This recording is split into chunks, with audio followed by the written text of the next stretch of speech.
my name is Sarah Morgan, and today we are going to be cooking a recipe from Cooking Behind the Fence, the Oak Ridge cookbook.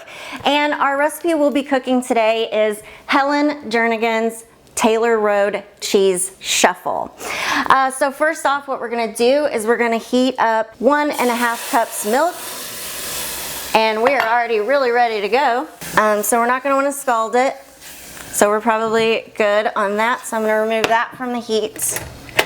And then over here in our double boiler, we are going to melt 1/4 cup of butter. And once we get that melted, we'll add in our other ingredients.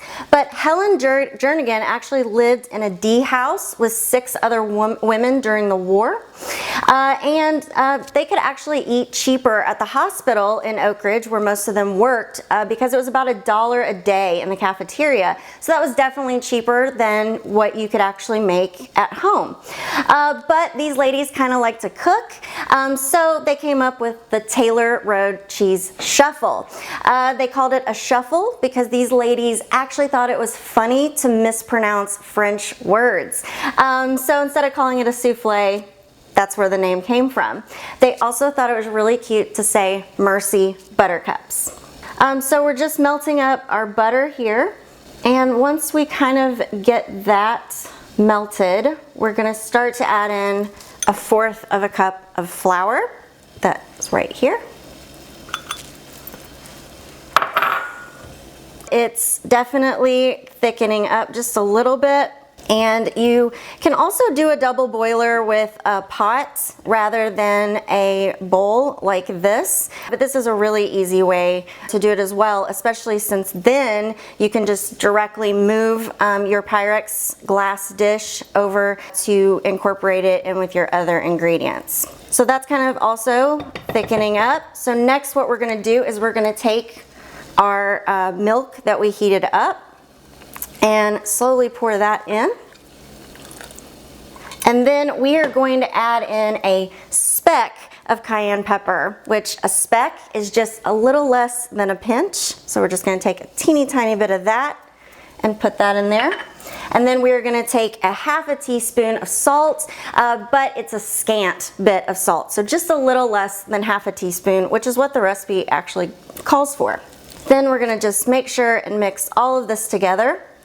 And it does look a little clumpy, so we're going to wait to mix in our cheese. So next what we're going to do is we are going to take this 1/2 pound of grated shredded cheese. I chose to use mild because the recipe in the cookbook actually doesn't state what kind of cheddar cheese to use.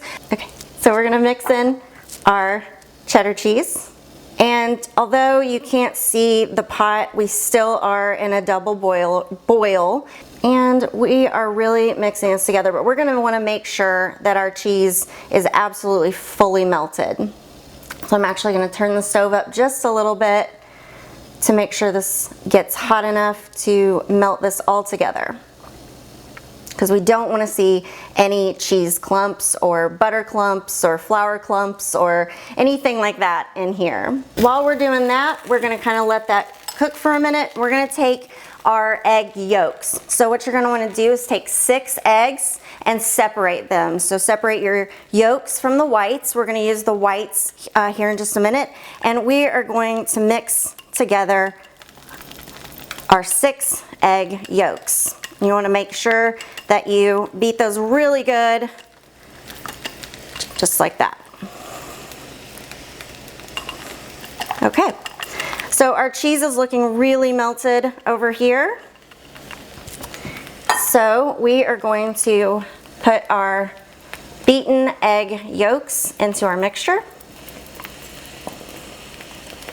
and mix that together. What you have right here is a really starting to look really smooth cheese mixture, and we're just going to want to get it just a little bit more smooth because I can still kind of see the cheese in there. So during the war, Oak Ridge actually really only had like one grocery store. The lines were really long at the grocery stores. They were actually long everywhere in town, cafeterias, restaurants, everything. So a lot of times people didn't even want to deal with the grocery stores. And sometimes they just didn't have the materials that you needed. So they would definitely make do with what they had. And a lot of women especially didn't even want to go to the grocery store because most people didn't have cars. And it was really muddy in Oak Ridge at the time because there weren't any sidewalks and the town had just kind of sprung up overnight. A lot of the women had to walk everywhere that they went. And they would sometimes say that the mud was so bad that it would literally suck the shoes off of your feet. We are pretty good to go on our cheese mix. So now we are going to want to go and beat our egg whites and then add our cheese mixture to that. Since we're really mixed up really good here, we are going to turn our stove off and remove our cheese mixture from the heat and go over to our mixer. Okay, so we're going to take our 6 egg whites and put them in our mixer. And we are going to beat these until they form really nice, stiff, white peaks. So it would be really strange to be some of these women to move to a really strange new town. They really didn't know what they were doing there necessarily or what their job was. They couldn't really talk to anybody about it. Very secret. And so it would be very strange to then also move in with 6 women that you really didn't know. So in the case of Helen, she lived with these 6 women. Then 2 of them moved out. They got married and lived in different housing. And then 2 other women actually moved in. However, these women, they actually made the best of this situation. They loved their dinner parties and they loved their get-togethers. They were very proud of them. So our eggs are starting to get kind of frothy. So I'm going to step over here and get our cheese mixture from the stove. Okay, so our egg whites are getting really frothy. So they're almost ready for our cheese.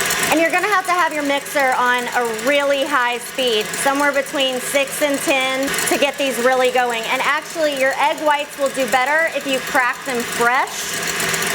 And also have them be kind of room temperature, not right from the refrigerator. So we're about good to go. Okay, so we're going to turn our mixer down. Here we go. We are going to take our cheese mixture and pour it into our egg whites. And the bowl might be hot, so be careful. Okay. And I'm just going to scrape down the rest of the cheese from the bowl, which is pretty thick. And then what we're going to do is we are going to beat this together until you can't really see the egg whites. So you're going to have to pause this on occasion and kind of scrape down your mixture from the edges of the mixing bowl. So let's check it. Looks good.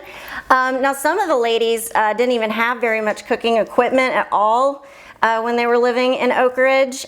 Some of the ladies in the cookbook actually had really unique recipes, especially for things like cakes that they could make without a mixer. There's a good possibility that Helen and her friends would have made this cheese shuffle without a mixer and would have had to kind of do all of this by hand.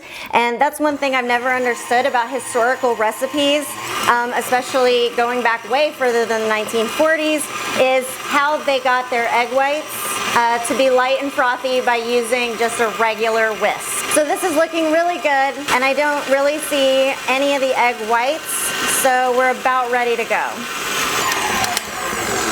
It is really light and pretty frothy now that we have mixed it in with our cheese mixture.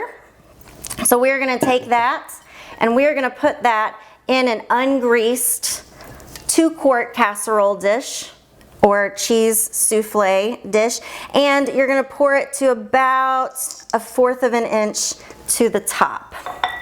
And then I'm going to make sure and scrape out the rest of our cheese mixture. Then what we're going to do is you're going to take a 1 little teaspoon here, and you're going to make a little line around the edges. I actually am a historian, not a chef, not trained in any way, so I really don't actually know why you do this with the souffle. So if you do know, let me know. So we have preheated our oven per Helen's instructions to 300 degrees, and we're gonna put our souffle in for about an hour, and then we're not gonna open the oven door because we don't wanna let any of the heat out, which is definitely required for a souffle. And now we wait.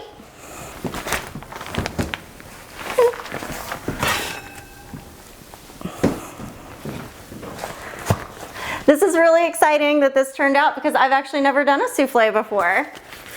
And it smells delicious, very cheesy. All right, let's taste it. It's really fluffy and very cheesy smelling. So let's see if it tastes as good as I think it looks. Oh my gosh, that's fantastic. Really cheesy, really fluffy, really like a very light flavor, but just flavorful enough. So it's almost kind of like, almost like a Cheez-It, kind of is how it tastes. That is really good. I would completely recommend making Helen's and her friends' Taylor Road cheese shuffle. It's probably just like Mercy's Buttercups, like they used to say. For more information about these recipes and more, you can find me on Instagram at Cooking with the First Ladies or at my webpage, cookingwiththefirst.ladies.com, where you can also find a link to my Facebook.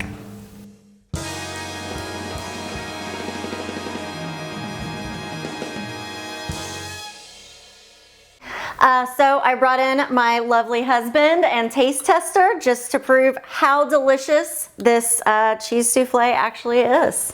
So try it.